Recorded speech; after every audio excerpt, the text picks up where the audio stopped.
la vidéo, vas-y, notre dimension. Les Congolais, voici votre agence. Avec ingénieur Tonton Mwinga 16 mm.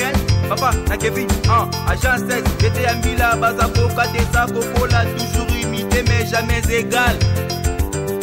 16 mm. 16 mm. 16 mm. 16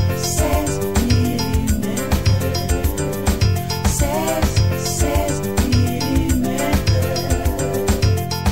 Réalisation, clip vidéo, théâtre et cinéma, publicité, documentaire, magazine, reportage mariage, reportage d'aide et émission. 16 mm. C'est Matata qui a signé un décret ya Minembwe. Matata. Donc Matata n'est pas un décret qui a signé Minembwe. Vous avez Matata. Pogno yenda Seda Minembwe. Quelle est la plus haute trahison? Il y a qu'au céder ma belé. Impardonnable. Politique qui wana o bade ko diriger afidèle zaki politique ya Kagame ya wana. Toye ko commence ko bilo il a mis ça o esala ke bitumbe salema. Ils ont commandement militaire. Ba officier ba ko commander. Ba officier ba ko commander guerre wana bazaki banani. Ba Rwandais. Tata premier ministre. Au lieu tonga université, bi ba université à l'état. A tongi université na ye, ba école na ye, ba hôpital na eleki à l'état. Il y a yé privé. Yé mutu à l'état Congo. C'est le jour où le Congo est entré officiellement dans la deuxième colonisation au Kimbango après Santaki. Au Kimbango a prophétisé. De le 17 voilà le ministère de Kimbango. Oh, que Dieu bénisse cet homme. Le 17 mai, jour, il y a deuxième colonisation. Le 17 mai, c'est une consacration, il y a deuxième colonisation par les idiots utiles qui sont les Rwandais, les Ougandais et les maîtres sataniques occidentaux. C'est un jour de l'incite, de la révolte, que nous ne pouvons jamais y accepter de les célébrer et de considérer comme une journée fériée. Inacceptable. Et puis si vous avez bananara, batika fati kimia. Batika Fachi. Batika Fachi. Bandekolanga diaspora botika Fachi. Les locaux Fachi. Mais na yebisi bino te botika Fachi. Yopo baluka fort. Jour mususu koyawa oh non tutelemela Fachi. Tutelemela Fachi Kabila zana sima Fachi. Voilà bandeko balandia info 16 mbote na bino esika bozali bana ya Kasavubu bana ya Kimbangu bana ya Lumumba bana ya Kimpavita bana ya tout ça peut ba mosengo pe bazali tout ça peut quand même bana na bango na pesi bino mbote esika bozali bino nyoso na mikili na poto na ba oyo bazali na Afrika na ba oyo bazali na mokili mobimba ya bino ndeko tonton Mwinga 16 mm azali na posa ya kosola na bino to yambi po na bino ndeko na bino prophète na bino mwana ya nzambe totoloba oyo avandaka na lola ndenge moko yebisaka biso to kosola na ye to kosola ne makambo ebele to kosola ne retour à Matata Ponyo azongi Kinshasa lobi soki bokanga ye mais ya liaki ne mbongo ya bokanga lonzo te po bajuro kokanga meza systématique omona kuna bakangi mutu ben touchable bakomi touchable to yebite eske mboka ezobonga to mboka ezobeba obieza na ngoka ambiance to okena ngo to koyoka ngo na émission oyo après wana to kosolola na bino lisolo ya date ya le 17 mai oto yebi kezalaki libération oyo afidèle yaka ko libérer biso na boumbu ya Maréchal Mobutu CCC ko kukungwendo wanzabanga kombo mulai mais libération wana tokosola ngona prophète na biso awa tokosola lisusu ya mukolo ya le 18 wana nazoloba bokane li fachi na poto ba diaspora toyoki bokane li fachi ya kosakana te na poto bokani epo na nini toyebite bokosala ye nini toyebite mene mission oyo tokoyeba tokoyoka makambo bobino bokaneli fachi na poto yebi angote après wana tokosola nanu badate yango eza ba désordre date le 18 badate tokosolola ngo nyonso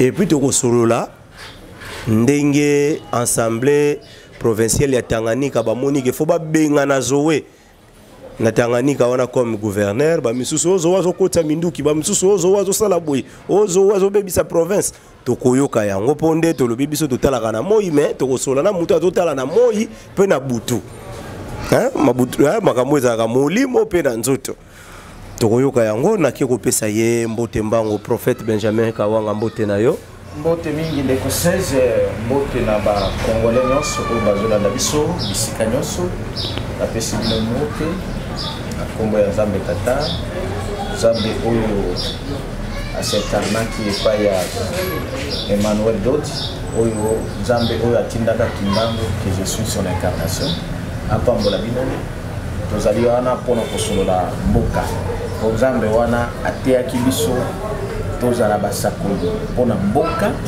etobundela mboka ekobundela mboka ya liboso ezali mpona kopesa bino baverité parce que bosolo nde kokangola mpo mboka na biso eza na occupation eza na deuxième colonisation voilà pourquoi tosepumonaka ezali kaka kozanga eloko ya kosala te c'est parce que tozali na mission oyo epesamele biso mpona mboka na biso mabele ou rien Congo ou rien.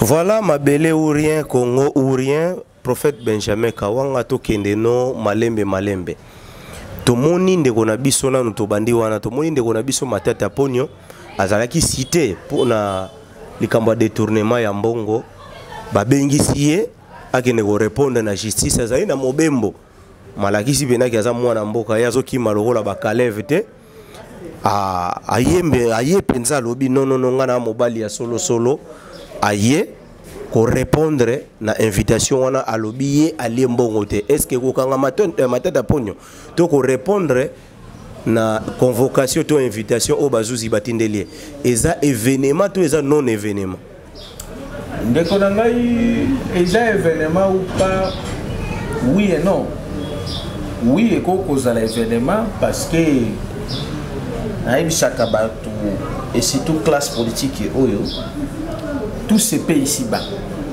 nyoso futa makala na mabele oye babele omususu bateya na beki tozelaka jugement ya Nzambe oui jugement ya Nzambe esalemaka mais esalemaka esika bino bato bokaniselaka te jugement ya Nzambe esalemaka kaka awa na se ya mo premier jugement ya liboso esalemaka kaka siko façon eyelaka ne faut ozala moto oza na mayele oyo Matata il faut azala juger et voire même condamner non seulement na makambo ya bukanga lonzo mais ezali na makambo oyo ezobenda efwa ya kosamba neti makambo nini makambo nini par exemple na utai koloba awa Congo oyo mabele ou rien omoni soko lingo saka na Congo Nzamba kolimbisa yo yiba na yo nini sala ba mususu mais soki okomi kaka na niveau kosimba mabele ya Congo yeba yango 16 soko kufite okokanga soko simbika mabele ya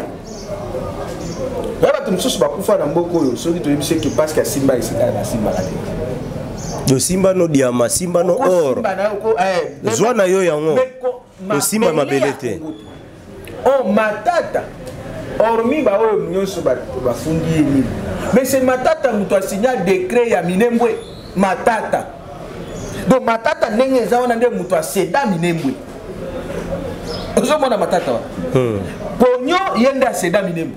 Quelle est la plus haute trahison? Il y a céder mabele impardonnable. Il faut qu'il soit jugé et condamné. On va quoi amener ezana bomoto ezali ba passage mais le fond origine ya bakambo faut ba Matata bazala condamner za mabele. Ça c'est premier. Matata a cédé mabele. Décret wana tile lo ezali même makambo fatia kenda kuna nana lobaka ka ba suspend est-ce que ko suspend eza kolongola oui le système est comme na bamboko yo ko suspend nanu momentanément ndenge ba uti ko déclarer les sous lelo pona ram oyo ba taxe na bango ba suspendre momentanément est-ce que ko suspendre bango ba lobaka lopoto ce qui français est-ce que suspension égale suppression? La suspension n'est pas la suppression. De suspendre na linga to koloba bope misango na no mais loko tikali ndenge balobi ba permission makambo ya ram o ba mouvement citoyen biso ba peuple to ba réclamer kinini ba longola yango mais ba balobi o permission nanu to kotala to kobongisa ndenge moko matata décret na ye wana ezalaka ti lelo bapemisa nde mais ezali et d'ailleurs kutu depuis bapemisa yango est-ce que boyebi makambo ezosalema te nayebi te donc lelo soki minembwe ezokima soki lelo nyonso ezosalema soki barwande baokota kuna nyonso parce que minembwe document wana oyo basapuyaka nango eza matata po koloba boye te mais oui ye moto asida décret est-ce que soki wana basida décret mosusu mpona koannule décret wana il y a juste des procédures soit décret mosusu eye kolongola décret wana ou bien ordonnance moko et salema nanu te bayebisa bino kaka bopemisa yango nani c'est-à-dire système ya baplace politique oyo ya boccupation oyo oyo nabenga bango bamatiti ntango basalaka bango batalaka so batali tension ya population eye baluki eloko moko mpo bapemisa eloko ya liboso mpona nga na nzambe tata que je représente mpo bakanga matata polo mpona mabele ya kongo. Voilà wana tokozongela yango sima tokenanu na likambo na biso oyo pezo benda na oyo pezo benda ba problème likambo ya le 17 mai oyo likambo le 17 mai toyebi ke ezalaki jour ya libération mais to comprendre te jour wana ezaka ba défilé salemaka mais bino bokomisa ngo journée ya conférence de presse na bino na conférence de presse ngo bozo luka lisusu nini kana date wana boko chata le 20 te to le 25 était vraiment ndeko 16 le 17 il y a 5e mois et cause la grande conférence de presse mais na lingi d'abord na zonga kamwa ndambo na likambo sengeli matata bolimbisi après ma belé et donc comme sous faut bakangela matata ata bazoluba moi je m'en fous mais ngana zotala comment la justice ils ont qu'elle solo bonza mais matata comment expliquer ngamo na zo original la manière matata premier ministre au lieu tonga université bi ba université à l'état atongi université na ye ba école na ye ba hôpital na eleki à l'état il y a yé privé ye mutu aleki Congo balobi azwaki financement ye moko azwaki financement quelque part asimbaki ne mbongo l'état te ba financement azwaki wana pona nini azwaki ba financement te po atonga pona mboka parce que azalaki na fonction wana en tant que pona mboka pona nini te avant ko ba fonction azwaki ba financement na te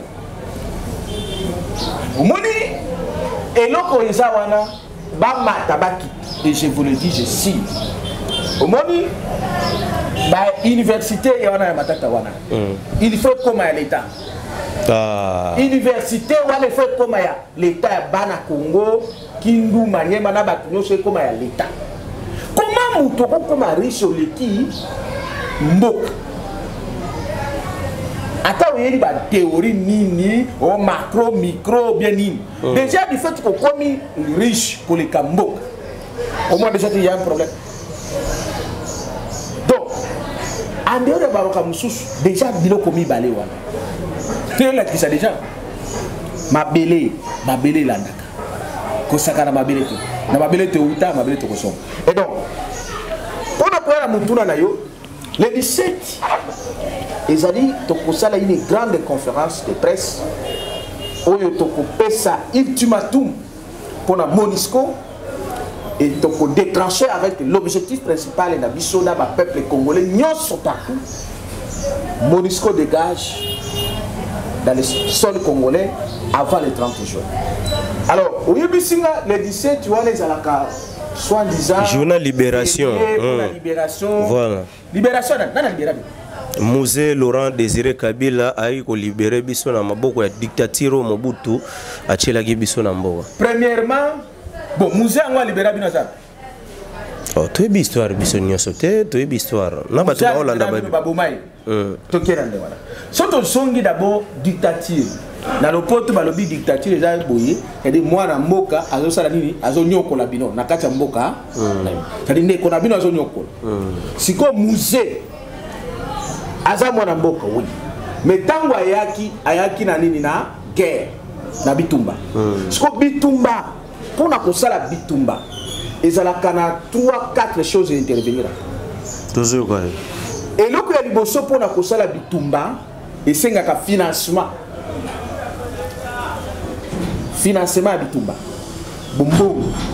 Mbongo ya bitumba ya AFDEL euta wapi? Na bamindele. Occident. Or, il y a un principe au balobi que la main qui donne, c'est celle qui dirige. Première chose. Deuxième chose, c'est pour la bitumba. Et c'est une structure politique. Politique, c'est-à-dire gestion. Kokamba ya bitumba wana. Na eloko nini ekamba AFDEL. Politique ni de bando kamba AFDEL. C'est la politique rwandaise de Kagame. C'est Kagame qui dirigeait l'AFDEL.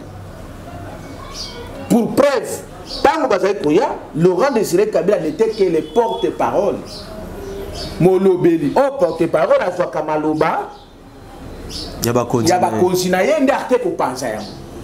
C'est ça la vraie histoire. Tous à la obi, tant que tu as dimension, et comme il y a la vérité certaine et précise exacte.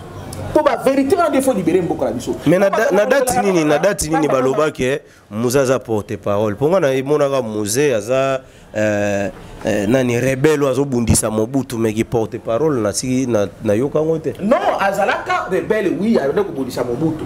Mais tant que AFDEL comme musée était porte-parole, il y a AFDEL. C'est à partir de Kisanga de bandi ko PC Maluba pour le public. Tant que le public, le public est avancé pour la Kisangani. Tant que le Bawana, Azaki président, il y a AFDEL. Azalaki porte-parole de AFDEL. Histoire de ça. Alors, c'est quoi le biloko a mis balé politique qui wana au bané ko diriger AFDEL Azaki politique il y a Kagame ya Rwanda. To eko comme ce ko biloko il a mis ça au esala ke bitumbe salema. Ils ont commandement militaire. Ba officier ba ko commander. Ba officier ba ko commander guerre wana bazaki banani. Ba Rwandais. Dans l'occurrence James Kabaré. À partir du moment où ba rendre ko biso nani na lisasu ngam commandement 100% ya bitumba nyo bande ko sala bani na ba Rwandais 100%. Et y compris même les troupes, majorité à les troupes. Ça c'est quatrième chose. Et là que ça la bitumba pe ba troupes, ba o ba soda ba zo bunda. Mais ba soda wana troupe quatrième chose ba bunda sur commandement ba officier. Ba officier ba zo bunda sous commandement ou sous l'ordre ya politique na bango. Ba politique ba zo bunda sous l'ordre ya financement na bango. C'est-à-dire AFDEL et Zalaki dirigé par Nini. L'Occident, la main qui donne, celle qui dirige. Kagame, c'est lui qui est le chef politique qui a AFDEL. Troisième chose, les officiers militaires de Kagame, les Rwandais, tous. Et nous avons Ougandais, les autres. On va recevoir une injonction par Kagame. Maintenant, quatrième étape, nous avons troupes militaires. Parmi les troupes militaires, 70% AFDEL, Rwanda, Ouganda, Bayo. N'est-ce pas que je suis il y a un cadeau, ça dit bana miké. Ça veut dire qui dit moi na miké, aza muto aza na conscience c'était le quoi tout ça. Donc bazo me mabango kaka kibudu. Maintenant tala ba structure nyoso wana. Plus ou moins 4 structures. 3 et demi nyoso ba structure ya libanda étranger. Demi structure, c'est-à-dire yeskoba ba congolais. Et donc c'est pour dire que l'AFDEL ce n'était qu'une organisation 100% étrangère. L'AFDEL c'était une occupation étrangère masquée. Maintenant occupation étrangère masquée est bakoti le 17 il y a 5e mois na kati ya mboka. Bon, tango bazoya bazobundisa banani. Bazobundisa ba véritable congolais 100%. Est-ce que vous comprenez? Bien sûr, bando benga bango basairwa. Mais bazai ko bundana banani ba congolais 100%. Bazala ba benga bango banani ba nego benga ba ex phase ou bi banini. Premièrement ou 100% bango so bazaki banani ba congolais. Vrai ou faux? Okay. C'est-à-dire, structure est composée na plus de 3 quarts, il y a des étrangers, et ils ont 3 quarts, il y a des nationaux. Si quoi est renversé bango, ce qui est vrai, AFDL est renversé qui et ex-phase. Il est renversé bango et l'ingi koloba boy. L'étranger avait eu le dessus si les nationaux. C'est-à-dire bapaya bazouaka siko moka ba commission yango occupation. Mais ce qu'on a quand il y a AFDL wana à 3 quarts, il y avait quelques-uns au bazaki ba congolais dont Laurent Désiré Kabila na bakadogo banamike. Voilà maintenant la suite. C'est que tant que vous Baji.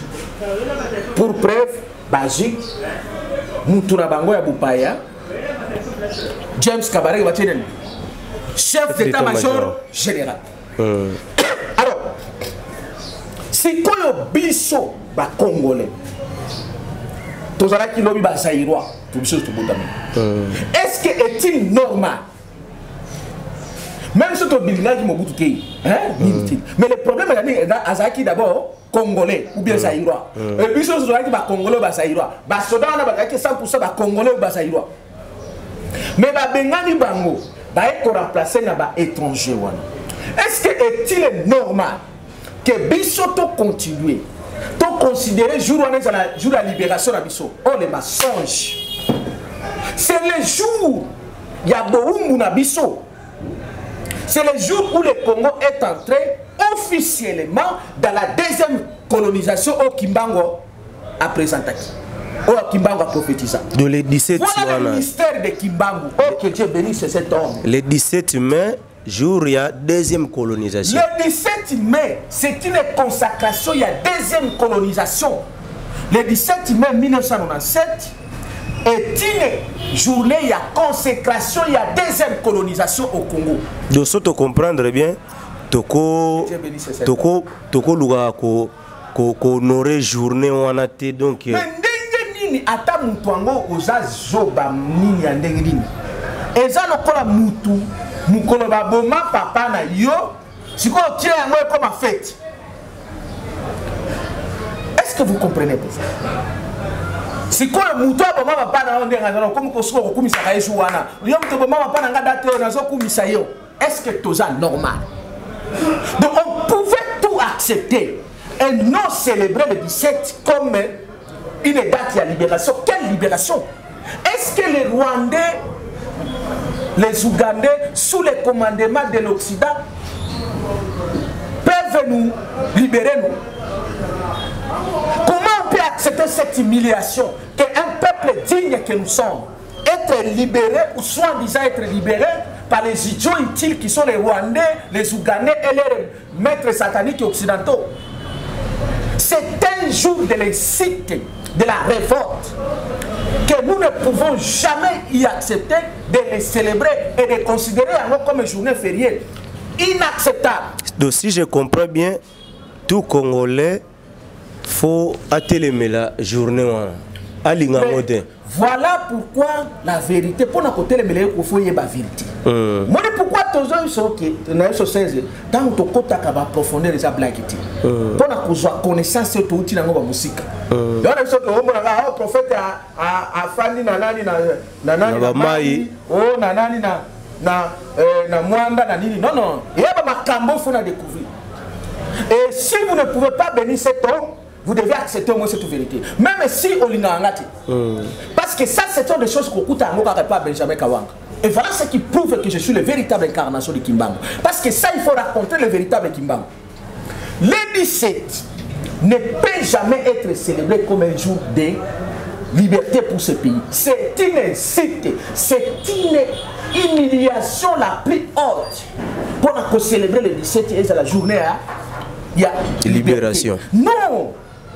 Libération ya nani, eza journée oyo to kotaki deuxième dépendance, deuxième colonisation, il y a Occident et c'est Maskaki via les Rwanda, Ouganda. C'est voilà pourquoi, pour preuve, Laurent Désiré Kabila, qui était un Congolais, quand vous alignez à comprendre le Kouana, à savoir que Ami Benda c'est la révolution, qu'est-ce qui s'est passé? Babomier. Et Baboma qui est quoi? Le 16 janvier. Donc je peux accepter que tu célébrer le 16 la mort et à Laurent Désiré Kabila pour na coller la ndenge babomaki mais babomaki pour na nini pour na le 17. Est-ce que vous comprenez? Ce qui Laurent Désiré Kabila acceptera quoi na bango le 17 de banga babomaki.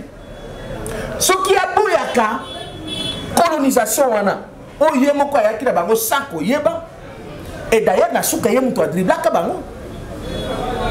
Il fallait bakoy ko bomayete.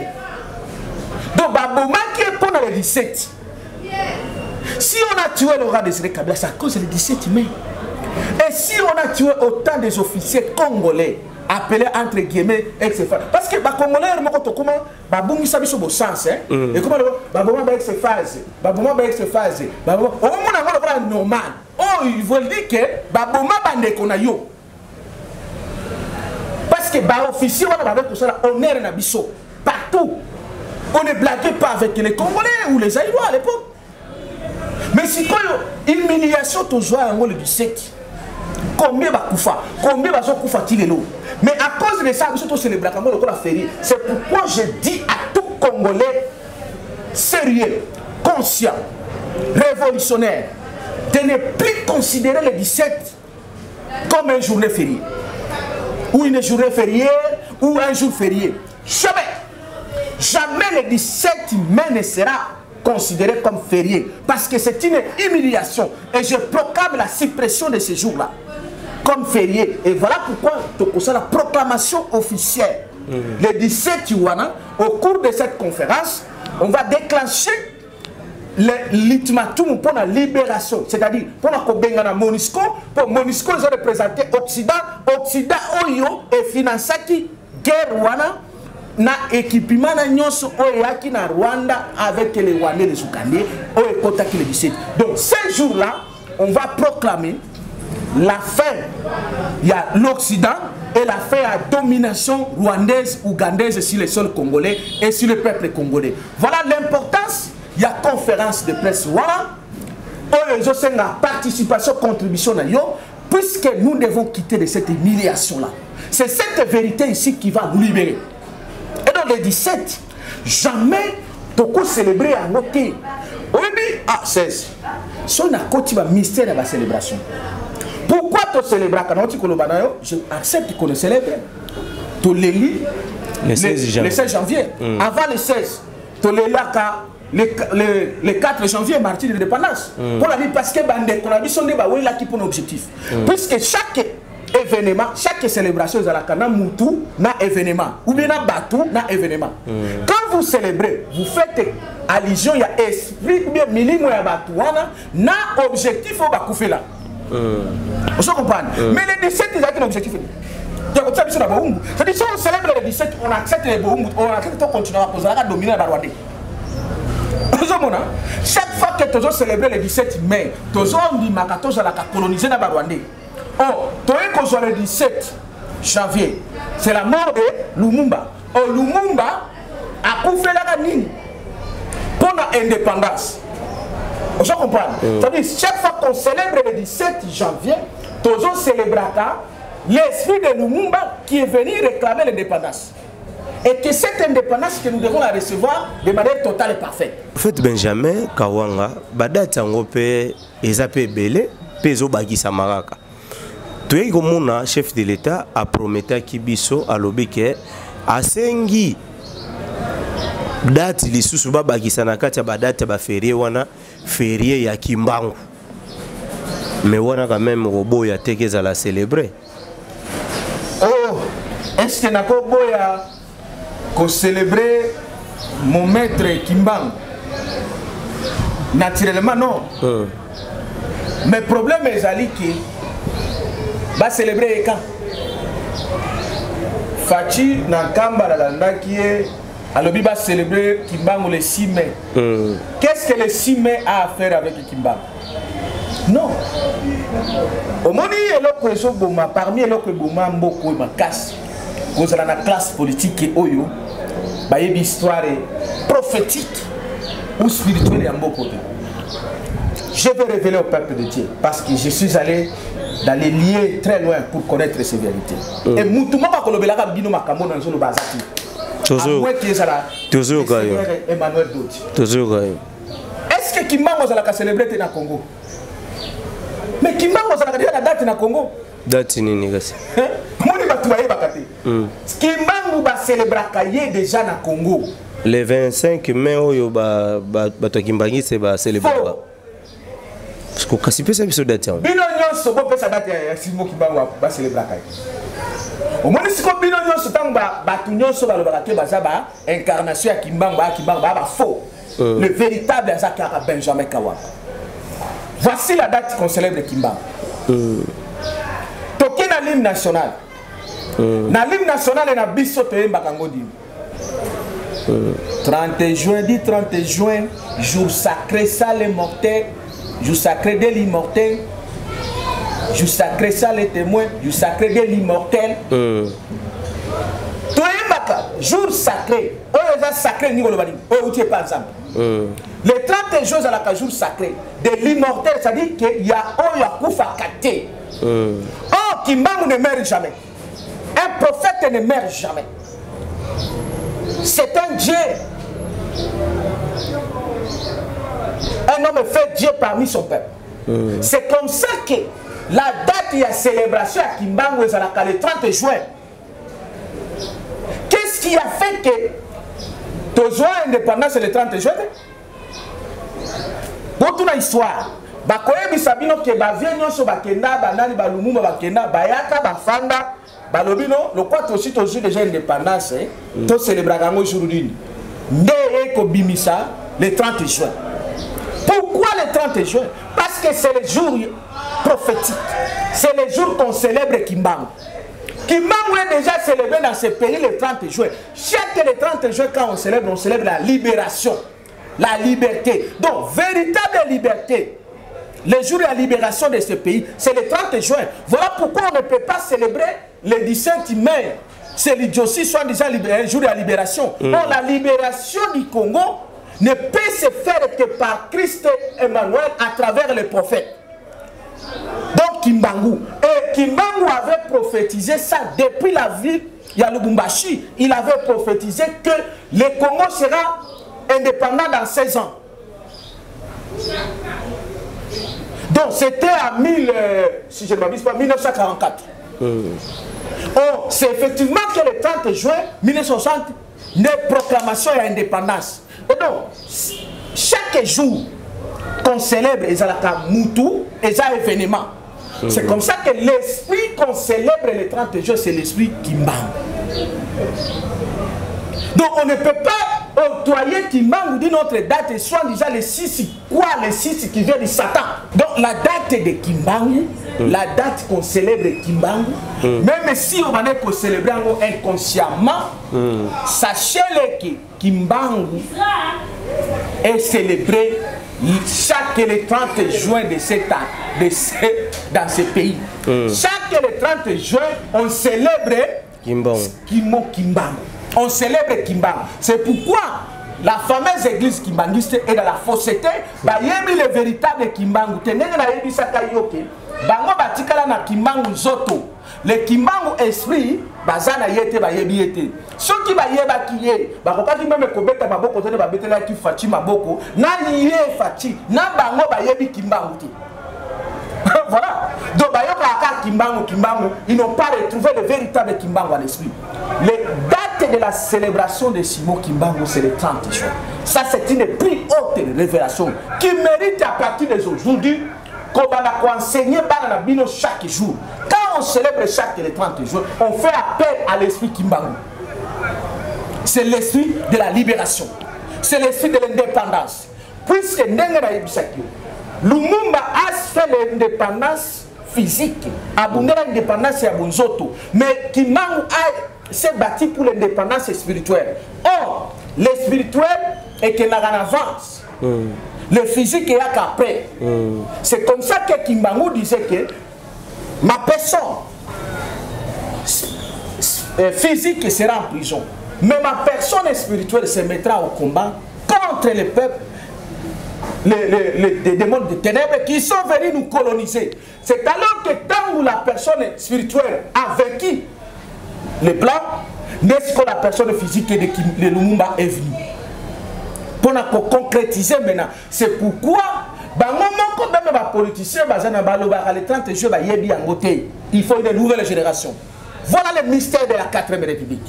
Et donc, date pour célébrer Kimbangu, et Zalaka déjà, c'est le 30 juin. On ne peut pas prendre une autre date fallacieuse. C'est comme ça, j'ai maudit ce Parlement, j'ai maudit cette présidence, j'ai maudit cette institution qui ne connaissent pas. Il y a une histoire spirituelle prophétique de ce pays. Comment on va gouverner Bino? Oh, je comprends. Il gouverne sous les conseils du blanc, comme Kimbangu avait dit. Que ces gens-là, voilà pourquoi je vous ai dit, cette année, le 30 juin, vous allez voir Kimbangu en dé. Parce que tout le temps que j'ai parlé, les gens croyaient que c'était du blague.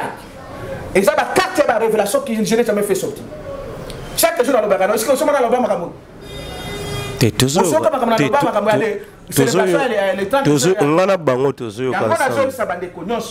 Cette année, ça ne passera jamais. D'ici le 30 juin, nous allons chasser les Occidentaux. Représentés par Mindele Nabango, Barwande, Naba, classe politique et Onaïm Sakibango Matit. Donc la date de Kimbangu est célébrée le 30 juin. Aucune autre date on peut célébrer Kimbangu. C'est l'antros et il est là. Il va se manifester d'ici le 30 juin. Voilà, prophète Benjamin Kawanga. Tout le Belana date il y a les 20. Le 20. Le 20 mai Oyo. Le 18. Le 18 plutôt. Limbisa pour Nabosanaki le 18 mai Oyo. Mais tozo yebali susute. Tsko bitumba tozo bunda contre bisomoko, bitumba tozo bunda na banani na tozo comprendre te. Chef de l'État azo kende Europe. Tomoni na diaspora kuna ba combattre ba telemike non nde bazawana. Vraiment il faut batelemer la chef de l'État kuna. Sko tozo yebate tozo bunda au juste tozo bunda na nani. Ezalaki Kabila.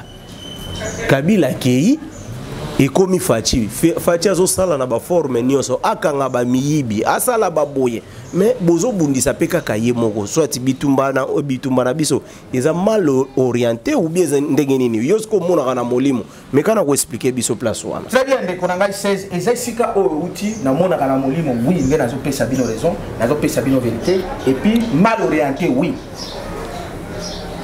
na ebisi bande kona biso bana nanga batika Fachi kimia Batika Fachi. Batika Fachi. Bande kolanga diaspora botika Fachi. Lelo côté les Fachi. Mais na yebisi bino ke botika Fachi. Yopo baluka fort. Jou mususu koyawa oh non totelemela Fachi. Totelemela Fachi Kabila zana sima Fachi. Jou mususu yomoko la mokili susu oh non fo totika Fachi. Totelemela Kabila sko toko kende kote nini vraiment. Et loko ya mutu ya otikoloba sur le plan spirituel. Je remets les gens dans la parole de Dieu. La parole de Dieu est le Biboui. Bitumba ya malamu, babunda kayango selon maluba ya nzambe. Au article là. C'est ce qu'on dit en français, combat les bons combats selon les prophéties dites à ton regard. Deuxième chose, il y a des prophètes. Oyo basala que peuple na bango gagné ba bitumba. Ba peuple nyonso ba gagné ba bitumba. Balandaka ne nzambe. Et nzambe alobaka toujours à travers basakuni. Bolandanga bien. Pourquoi? Parce que vous devez m'écouter. On ne peut pas perdre le temps inutilement. Prophète oui, il y a des prophètes qui ont gagné Bitumba. Ennemi bazaboy. Prophète a réussi bango keno, bino bandaka ko beta maboko. Bato bandi ko beta ka maboko bagani bitu. Le Congo c'est un mystère divin. To buni na banzoto ebele to kokite. Mais faut to bunda d'abord na molimo, ya koyoka bonzambe nesko bonzoto ko ya ko accompagner. Alors, pourquoi je dis? Rappelez-vous dans l'émission passée, n'a révélé qui c'est que Dieu m'a dit. Problème est à Congo que ont symbolisé Nzete. Nzete wana ezana misisa o ezali mindele ba Monisco. Ezana Nzete ezana ngomoko Nzete o ezali ba Rwandais. Matiti nezali classe politique.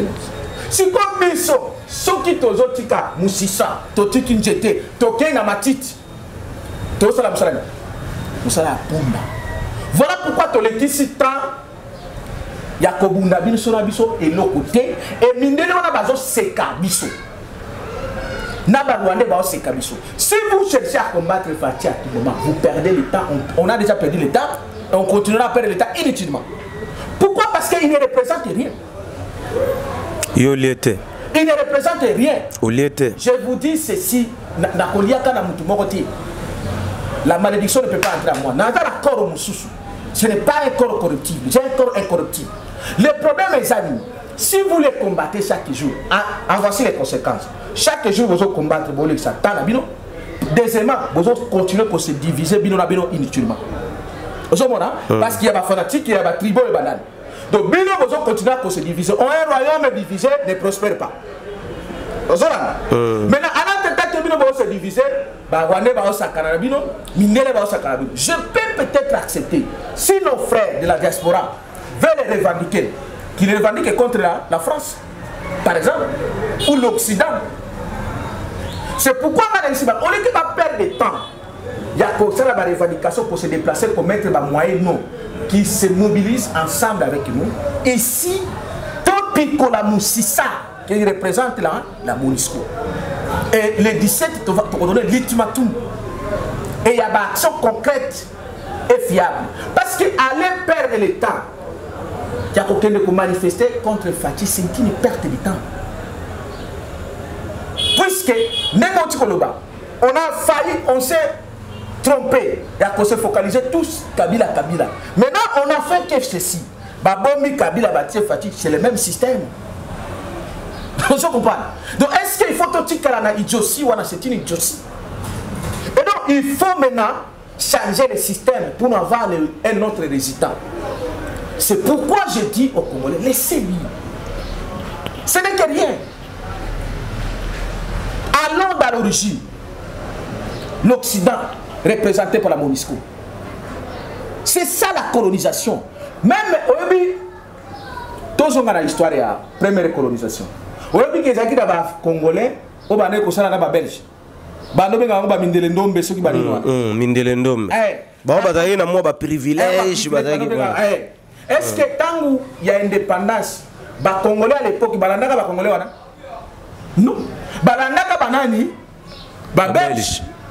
Mais tant que les Belges sont indépendants, c'est ça. Parce que les Belges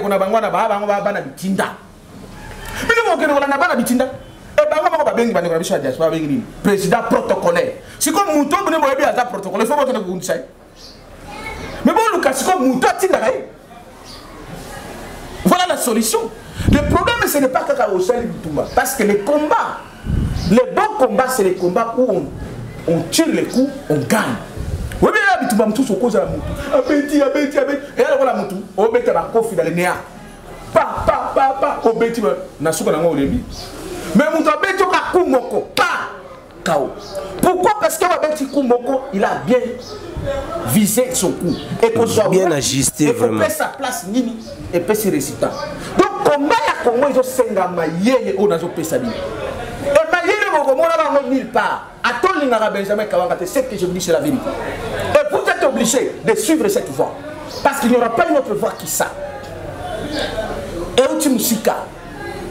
Et donc, ils ont perdu du temps.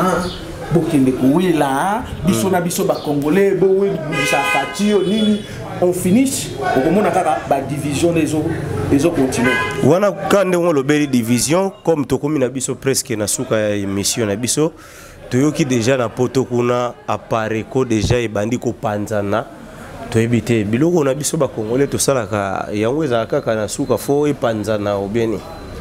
Bon, ngai nako kokota na ba détail wana te mais seulement bande ko belé et jala ba o baza na poto apareko na ba mususu ba bibenga ba résistant.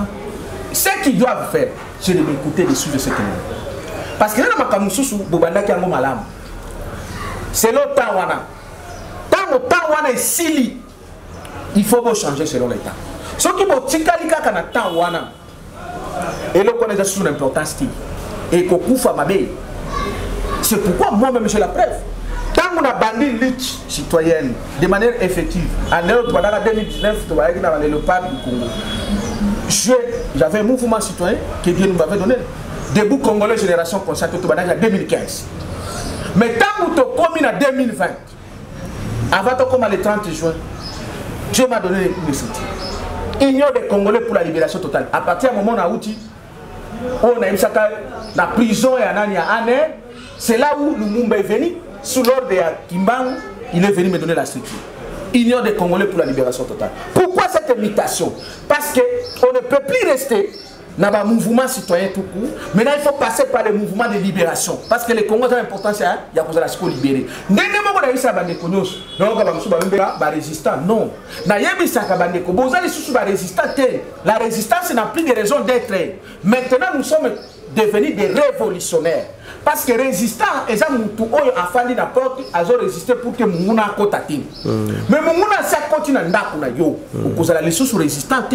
Tu deviens révolutionnaire. Pour la Kobengana, c'est comme nous. Si vous avez déjà résisté, c'est comme ça que la structure union sur la résistance ils ont koufa et koufa. Mais moi je veux que la structure koufa, mais les Congolais et Congolaises, Zala na esprit à révolution. Voilà pourquoi Dieu m'a donné la structure de l'Union des Congolais pour la libération totale. La structure union sur ma pareco, ma parti politique, on a union sur koufa nango. Mais les Congolais bazakuna, j'ai besoin de, nous avons besoin de pour libérer ce pays. Même les Congolais va na IDPS. Je ne parle pas de l'IDPS, je parle des Congolais qui sont dans l'IDPS. Parce qu'avant, dans l'IDPS, c'est des Congolais. C'est quoi l'IDPS, c'est qu'on lié bango. Nenga baba msu lié bango na RCD, ceux qui PPRD, ceux qui SID. Tous ces partis politiques doivent tomber. Je l'ai déjà proclamé. Il n'y a plus de partis politiques. Le mouvement de libération, c'est pour libérer les Congolais. Et donc, la division, il y a ma parti, on a politique union. Ce que nous avons besoin, c'est l'unité du Congolais et pour un objectif de libérer la libération du Congo. Et c'est ce que nous allons proclamer le 17, les modalités de cette libération à Congo d'ici les 30 jours. Voilà, to komi pratiquement na suka ngana pesi bino déjà mbote ba oyo bolande biso, bo continuer ko s'abonner, et si ko moni libako ezali benga solola na ndeko makambo ko na te ezali makambo ya mboka na biso. Bandeko nalingaka bino mingi, Congolais nyonso nalingaka ye mingi, Africain nyonso nalingaka ye mingi. Bosabone. Prophète Benjamin Kawanga tokabwani na yo, message ya suka pona émission oyo ya lelo. Message ya suka pona émission oyo, c'est la mobilisation générale, tous azimuts, financière, matérielle, pour la libération totale du Congo d'ici les 30 jours. Et cette mobilisation est au Banda à partir du premier événement, il y a le 17, il y a moi Oyo Toko fait sa conférence de presse et si Kawapi Toko mobiliser, Toko expliquer au peuple la vérité, on a la vérité. Et on va donner l'ultimatum, il y a Monisco et puis la date. Il y a 4 jours de grande colère. Et pour y arriver, ils ont soutien, mobilisation, participation, contribution. Il y a nos frères et sœurs congolais, congolaises. Parce qu'ici, il faut que vous ayez l'info, il faut que vous ayez la chaîne, la télévision, la Kinshasa. Bangonyo se base sur un message, on a pas pense. Et après cela, tu as une étape de mobilisation. Il y a un mégaphone, il y a un quartier, il y a un nid. Donc on a besoin de contribution. Participation à chaque Congolais, chaque Congolaise, africaine, 10 francs, 1000 francs, contribution pour la sala musala wana. Au coup se retrouver à l'est, aux Congolais, au fandi gauche, droite, au fandi wapi, Mbujimai, Goma, Kisangani, Nini Kananga, Équateur, wapi, Poto, France, Amérique, Côte d'Ivoire, mais ton pays est en train de souffrir. Et puis aux appels à Mambo. Aux appels à Qatar, aux Awap, c'est sacrifier pour son pays et dépasser toutes choses. Contribution à 1000, 20 000, 10 000, 1 million pour ton pays. Nous avons la mission de faire parvenir dans toutes les structures citoyennes, premièrement. Numéro à contact. Partout pour la mobilisation générale et l'action finale, les actions finales. Vous allez voir véritablement Kimbangu Anaïf. Numéro contact. C'est comme ça qu'il y a un numéro dans les alliés. Plus de 143 pour Bazana Libanda. 85 67 034 56 85 67 034 56 wana bokuzwa nga moko prophète Benjamin Kawanga eza pe na WhatsApp bao pe bazana ba province ba kobenga pe plus na 081 71 051 11. La vidéo, vas-y, notre dimension. Les Congolais, voici votre agence. Avec ingénieur Tonton Mwinga 16 mm. Papa, na Kevin, agence 16. J'étais à Mila, Bazako, Kadesa, Kokola, toujours imité mais jamais égal.